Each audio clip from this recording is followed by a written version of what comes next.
Maestro, compañeros, con todos, muy buenos días. En esta oportunidad, mi grupo y mi persona vamos a exponer sobre el Apocalipsis 12 de la verdadera Iglesia de Dios o remanente, ¿no? Los integrantes de ese grupo somos Morales Marín Jenny, Pancala Quise Diana Pamela, Quispe Morocco Alexander y Torres Quispe Angel Eliezer.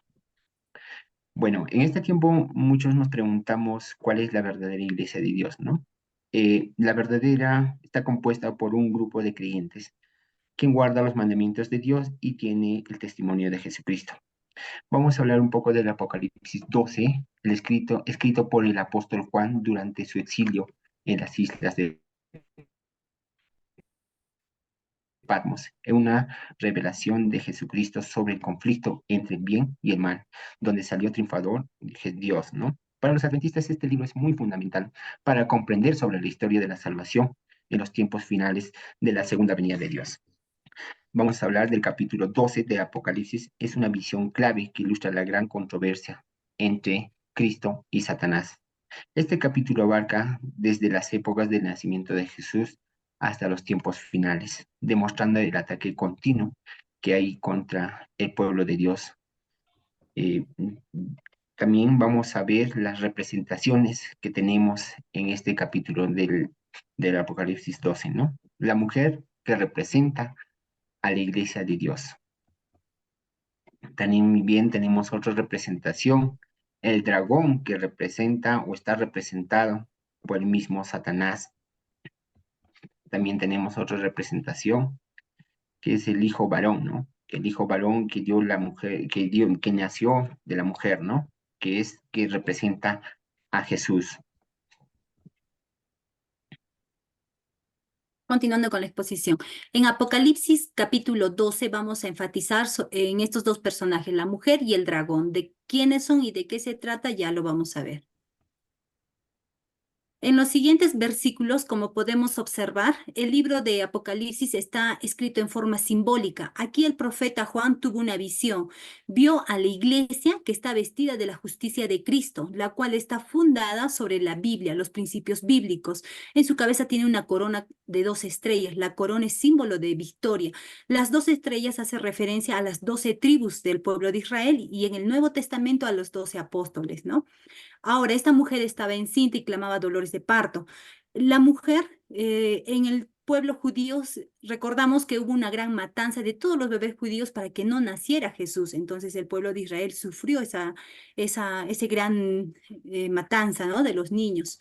Ahora vamos a pasar al siguiente versículo, donde nos habla que el profeta Juan tiene una visión ya no dirigida hacia la tierra, sino ve hacia el cielo y ahí es donde él ve una gran batalla, una gran lucha entre el dragón y Jesús, porque el dragón, según Apocalipsis 12:9, es Satanás actuando por medio de Roma imperial. Este gran dragón le hizo lucha en el cielo, pero finalmente fue Jesús quien lo ganó. Por eso fue arrojado a la tierra juntamente con la tercera parte de las estrellas del cielo, con los ángeles que le creyeron a Satanás. Pero este dragón luego se paró frente a la mujer que estaba por dar a luz para devorar a su hijo. Recordemos que al hacer la ordenanza de la matanza de los bebés, quisieron impedir el nacimiento de Jesús según Mateo 12:16.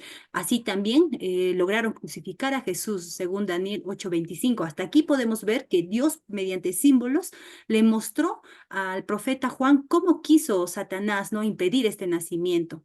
Pero finalmente, en el siguiente versículo vamos a ver que nació este varón. Según Salmos del capítulo 2, versículos 7 al 9, Jesús es quien va a gobernar toda la tierra con esta vara de hierro que es arrebatado por Dios. Luego, en el siguiente versículo, la mujer huyó al desierto donde tenía un lugar preparado por Dios para ser sustentada allí por 1260 días. Proféticamente sabemos que un día es un año, entonces son 1260 años. Es aquí donde inicia una persecución, ya no a la mujer que representaba al pueblo de Israel, sino a la iglesia cristiana de esos tiempos. Por ejemplo, los valdenses sufrieron persecución por Roma, ya no imperial, sino Roma papal. Por eso ellos tuvieron que salir a las montañas, a los valles, a las cuevas para esconderse de esta persecución, lo cual inició en el año 538 después de Cristo y terminó en el año 1798. Jesús los sustentó, los cuidó cuando ellos huyeron, fueron hacia el desierto para que ahí estén a salvos. Continuando con el versículo 7, Miguel y sus ángeles lucharon contra el dragón, lanzando al gran dragón, esta serpiente antigua que se llama Diablo y Satanás, el cual fue arrojado a la tierra. Miguel y sus ángeles han vencido por medio de la sangre del Cordero y por el mensaje del cual dieron testimonio. Dada esta expulsión, alégrense cielos, pero ay de los moradores de la tierra y del mar, porque el diablo ha descendido con gran ira, sabiendo que tiene poco tiempo. También se tiene referencia en Isaías 14 y Ezequiel 28, que Satanás fue una poderosa figura sobrenatural que, conformado por su ejército, acusan a los creyentes y hacen sus alegatos. La advertencia en que el diablo está lleno de enojo y está entre nosotros en la tierra. El dragón que estaba en el cielo y ahora está en la tierra para engañar a tantos como pudiera. En el versículo 13, cuando el dragón se vio arrojado a la tierra, persiguió a la mujer que había dado a luz al varón. A la mujer se le dieron las dos alas del gran águila para que volara al desierto, al lugar donde sería sustentada durante un tiempo y medio tiempo, lejos de la vista de la serpiente.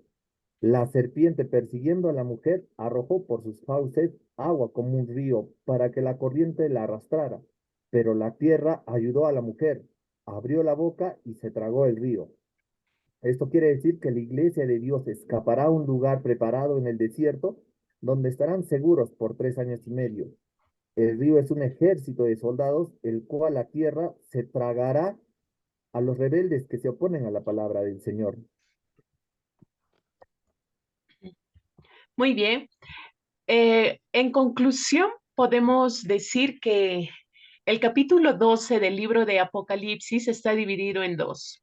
La primera parte, que abarca desde el versículo 1 hasta el versículo 5, nos habla acerca del odio antiguo de Satanás por Dios y su pueblo, la persecución al pueblo de Dios y la persecución al Hijo de Dios. La segunda parte, que comprende el versículo 6 hasta el 17, nos habla acerca de un odio futuro de Satanás por Dios y su pueblo, un pueblo perseguido durante la tribulación. Nos menciona el conflicto que existe entre Cristo y Satanás en el cielo, desde el origen hasta el momento de la victoria. De igual manera, nos narra el transcurso del conflicto que existe aquí en la tierra hasta el fin. Pero para la Iglesia Adventista del Séptimo Día, Apocalipsis 12 es una profecía vital que describe no solo la historia pasada, sino también el papel de la Iglesia remanente en los tiempos finales. Pero ¿quiénes son los remanentes? Los remanentes son aquellos que obedecen los mandamientos de Dios, aceptan la Biblia, aceptan la profecía y aceptan el testimonio de Jesús. Como adventistas, nosotros somos parte de este grupo remanente, llamados a proclamar los mandamientos de Dios y la fe de Jesús a todo el mundo. Elena G. de White escribió un libro titulado El conflicto de los siglos, específicamente en la página 516, donde habla acerca de Apocalipsis 12. Afirma que Satanás, viendo que no puede prevalecer contra Cristo, dirige todo su ataque con redoblada furia contra la iglesia y los fieles que guardan los mandamientos de Dios.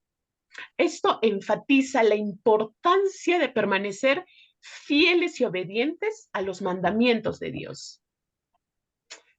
Nosotros podemos estar seguros, cada uno de nosotros, porque gracias a Dios, el enemigo ya está derrotado. Y nosotros podemos disfrutar de la victoria de Cristo. Es por ello que vivamos cada uno de nosotros victoriosos, levantemos nuestros ojos como victorioso, porque si estamos con Dios, la victoria es nuestra. Que el cielo nos dé el poder suficiente para ser fieles, a fin de que cuando Jesús venga pronto y cumpla con su palabra, cada uno de nosotros seremos parte de su reino para siempre. Muchas gracias por su atención y que Dios nos bendiga a cada uno de nosotros.